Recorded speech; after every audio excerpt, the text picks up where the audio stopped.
마태복음 7장 1절에서 14절을 살펴보겠습니다. 1절, 2절을 보면 비판을 받지 아니하려면 어떻게 해야 합니까? 남을 비판하지 말아야 합니다.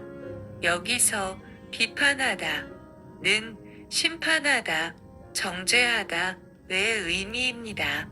이는 일반적인 판단이나 평가가 아니라 적극적으로 타인을 정죄하고 말로써 상대방의 마음에 큰 상처를 입히는 행위입니다. 따라서 이 비판 행위는 자신을 하나님과 같이 심판자의 위치에 두는 것과 다를 바 없습니다. 그러나 인간은 모두가 동일한 죄인입니다. 그러므로 누구도 공의의 심판자이신 하나님을 대신하여 정죄하거나 심판할 수는 없습니다. 그렇다고 해서 본문이 말하는 비판이 건전하고 올바른 판단의 기능을 포기하라는 것이 아닙니다. 즉 상호 간의 덕을 세우는 비판은 얼마든지 가능합니다. 단지 본문은 바리새인처럼 스스로 의인인 체하여 다른 사람을 정죄하지 말라는 의미입니다. 그러므로 우리는 다른 이를 정죄하고 비난하는 행위를 삼가야 합니다. 뿐만 아니라 남을 비난하기에 앞서 나를 돌아보아야 합니다. 그럴 때 우리는 겸손하게 남을 이해하는 신앙을 가지게 될 것입니다. 3절에서 5절을 보면 예수님께서 말씀하신 외식하는 자들의 비판 방법은 왜 잘못되었습니까? 형제의 눈 속에 있는 미세한 티는 보면서 자신의 눈 속에 있는 큰 들보는 발견하지 못하고 형제만 비판하기 때문입니다. 즉 그들이 다른 사람의 행위를 책잡으려고 온 신경을 다 쓰기 때문에 자기 자신의 행실을 돌아볼 여유가 없습니다. 여기서 티는 가시, 작은 알맹이란 뜻입니다. 이는 특히 장로들의 유전 중 아주 작은 조항을 가리키기도 합니다. 또한 들보는 통나무로 율법 가운데 중요하게 여겨지는 큰 계명을 의미합니다. 여기서는 가식된 종교 지도자들의 거짓 신앙을 가리킵니다. 이런 들보에 해당하는 외식자들은 하나님과 자신의 내면적 관계는 소홀히 한 채 자신들의 기준으로 남을 판단하고 정죄하는 오류를 범하는 자입니다. 따라서 우리가 먼저 자신의 눈에 있는 들보를 발견하고 하나님 앞에서 진실성을 회복하게 될 때 형제의 과오도 쉽게 용서하고 더 나아가 선한 의도로 상호 간의 덕을 세우는 권면도 할 수 있습니다. 그러므로 우리도 이처럼 하나님과의 내면적인 경건 생활을 등한시하고 종교적인 형식과 나의 교만한 것대로 쉽게 다른 사람을 판단하거나 정죄함으로 상처를 준 일이 없는지 반성해 봅시다. 그리고 먼저 남을 정죄하기에 앞서 하나님 앞에서 나를 돌아봅시다. 6절을 보면 거룩한 것을 개에게 주지 말며 너희 진주를 돼지에게 던지지 말라고 한 이유는 무엇입니까? 짐승은 거룩한 것과 진주의 귀한 가치를 모르고 발로 밟고 상하게 만들기 때문입니다. 즉, 개와 돼지는 종교상 부정하고 천한 짐승으로 간주되었습니다. 그래서 흔히 종교적 우월감에 사로잡힌 유대인들이 이방인들을 멸시할 때 이 짐승들을 비유로 사용하였습니다. 그러나 여기서는 오히려 이 짐승들이 외식하는 바리새인이나 유대인에게 상징적으로 적용됩니다. 또한 여기서 거룩한 것, 이란 원래 성막의 성물이나 제사 때 하나님께 드리는 흠없는 예물을 가리킵니다. 그런데 본절에서는 예수님의 복음과 진리의 말씀을 의미합니다.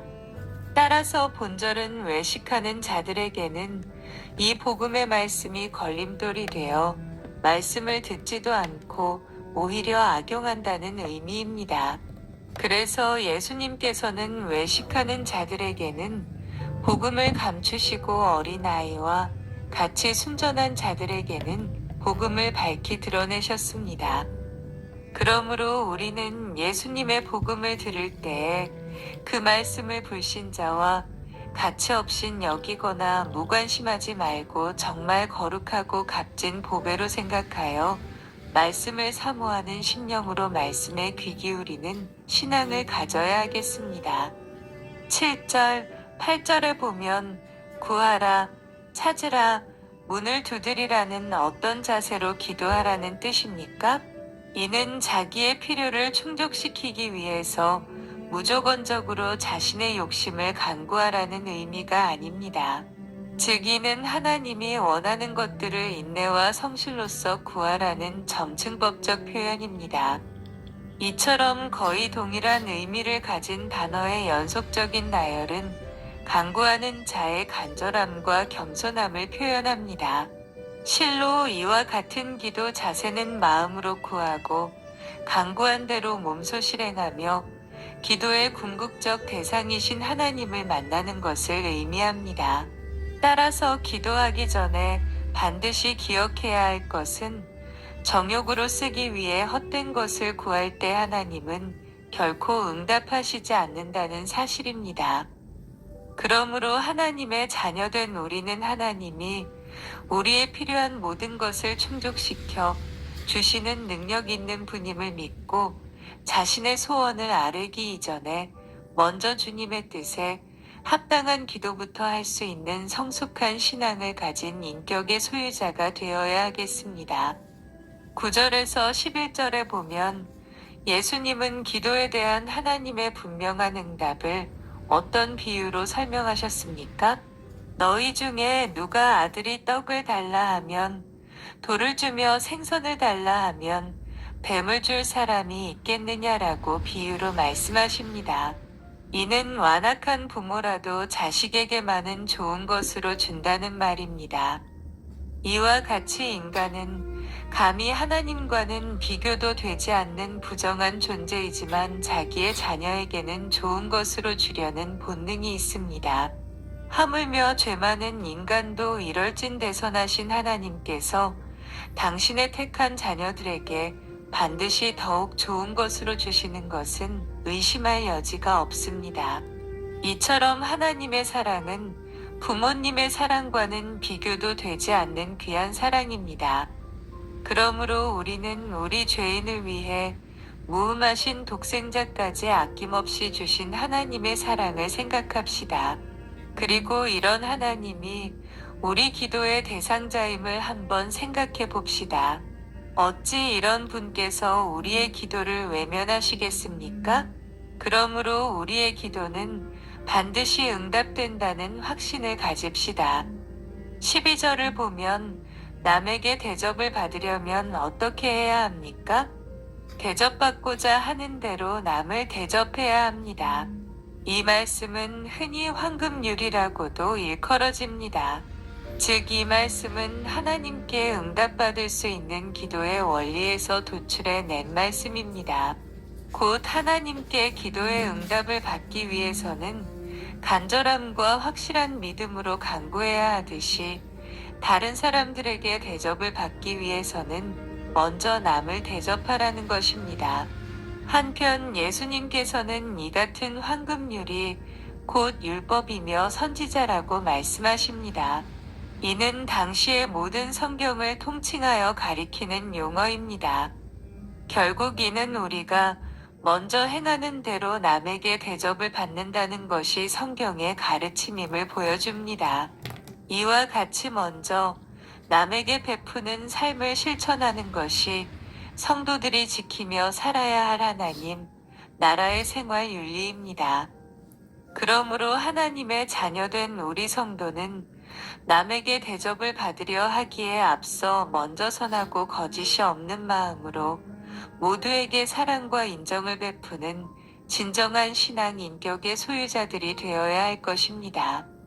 13절, 14절을 보면 본문의 비유에서 넓은 문과 좁은 문의 차이는 무엇입니까? 여기서 문은 길 어귀에 세워진 입구를 가리키는 말로써 삶의 안내자를 비유합니다. 따라서 좁은 문과 넓은 문은 인생이 선택하는 두 가지 길로 볼 수 있습니다. 즉, 좁은 문은 생명으로 인도하시는 예수 그리스도를 가리킵니다. 이 좁은 문은 좁고 험하여 사람들이 많이 찾지 않습니다. 이는 예수를 믿음의 주로 믿고 따르는 길이 고난의 길임을 말해줍니다. 그리고 넓은 문은 멸망으로 인도하는 거짓 선지자들을 가리킵니다. 이 문은 넓고 세상 사람들의 눈에 쉽게 띄어 많은 사람이 찾습니다. 이는 현실적으로 세상의 순간적인 행복과 쾌락을 추구하기가 쉽고 용이함을 말해줍니다. 이러한 사실들은 우리가 예수님을 따르는 데는 많은 어려움이 전제되며 따라서 신앙적 결단이 요구된다는 것을 보여줍니다. 그러므로 성도된 우리는 대개의 불신자들이 탐닉하는 세상의 쾌락을 바라보고 안일하게 살거나 세상과 타협하는 삶을 살 것이 아니라 하나님이 주시는 영생의 삶을 바라보고 비록 앞에 고난의 길이 펼쳐져 있더라도 인도자 되신 그리스도를 의지하며 인내하는 자세로 살아야 하겠습니다. 감사합니다.